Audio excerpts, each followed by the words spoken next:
سالوں بعد یا کئی دہائیوں بعد اب دیکھا آپ نے ہرمز کی بندش، اور پھر ہم نے دیکھا کہ پوری دنیا کو وہ فیل گئی، وہ جو مشکلات ہوئیں معیشت کے لیے، فیول کے لیے، ہر چیز کے لیے، کیونکہ وہ راستہ ہی بند ہو گیا۔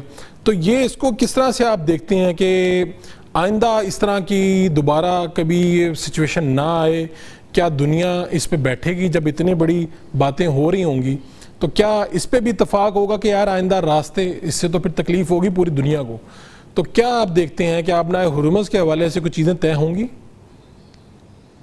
جی بہت شکریہ فاروق صاحب۔ پہلے میں آپ جو بریک میں جانے سے پہلے ایک کوشچن آپ نے دیگر اور دوسروں سے پوچھا، میں اس میں تھوڑا سا ایک ایڈ کرنا چاہوں گا، بہت ضروری بات ہے۔ جی جی جی دیکھیے، انڈیا یہاں پر چوزن تھا as a net security provider ہمارے ایریا میں۔ اس نے دنیا کو، خاص طور پہ یو ایس کو اور ویسٹ کو، یہ تاثر دیا ہوا تھا کہ میں ہی یہاں پر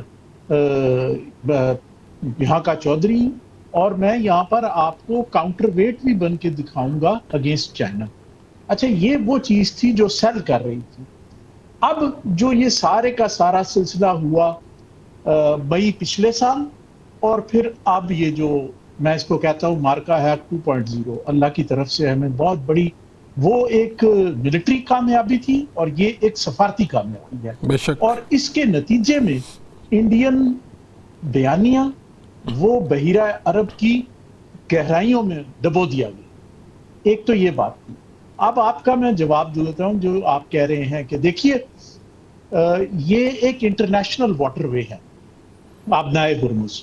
اس کے ایک طرف عمان ہے اور دوسری طرف ایران ہے۔ ایران تھرو آؤٹ رن کرتا ہے انٹو دا پرشین گلف، جبکہ اس کے اپوزٹ میں اگر ہم دیکھیں تو بحرین، یو اے ای، سعودی عرب کا دمام، اور آگے پھر عراق اور کویت۔ تو یہ ساری کی ساری جو انرجی واٹر وے ہے، یہ ایک انٹرنیشنل واٹر ہے۔ انٹرنیشنل واٹرز وہ ہوتے ہیں جہاں پہ ہر ملک کے جہاز کو گزرنے کا ایک حق ہوتا ہے۔ تو اس کا سٹیٹس کب چینج ہوا؟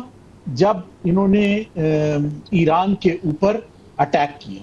دیکھیے، ایران پہ اٹیک کرنے سے ایران کو تو یہ معلوم ہے، اس نے تو بہت عرصہ پہلے سے یہ کیا ہوا ہے گیم، کہ میں جب میرے پاس یہ اس طرح کی سچویشن آئے گی تو میرے پاس کون سے ٹارگٹس ہیں جن کے تھرو میں لیوریج لے سکتا ہوں یا اکنامک پین کریٹ کر سکتا ہوں انٹو دی اینیمی۔ تو وہ اس وجہ سے پھر انہوں نے ہرمز کو لیوریج کے طور پہ استعمال کیا، اور یہ اس کے پاس، کیونکہ دیکھیں جیوگرافی تو چینج نہیں ہوگی، اب اس کا کوسٹ along دی ہرمز تو رہے گا۔ تو جب بھی، اور جیسے پہلے ایک بات کی گئی تھی کہ منصور صاحب نے کہا which I fully agree، کہ اس میں اس کو اوپن اینڈڈ رکھا ہے۔ ابھی جب کہا نا کہ یہ سیز فائر تک ہم ہرمز کو کھول رہے ہیں، جی، تو اس کا مطلب ہے کہ ایٹ اینی گیون ٹائم وہ یہ حق رکھتا ہے کہ اگر اس پہ کوئی حملہ کیا گیا تو وہ دوبارہ اس کا یہ والا جو جانے کی گزرگاہ ہے اس کو بند کر سکتا ہے۔ کیوں؟ کیونکہ اس کے پاس یہ کیپیبلٹی ہے کہ وہ اس کو بند کر سکے۔ وہ ڈرا کرتا ہے اسٹرینتھ فرام دا کوسٹ، بالکل ٹھیک۔ اور وہ یہاں سے گزرنے والے تمام بحری جہازوں کو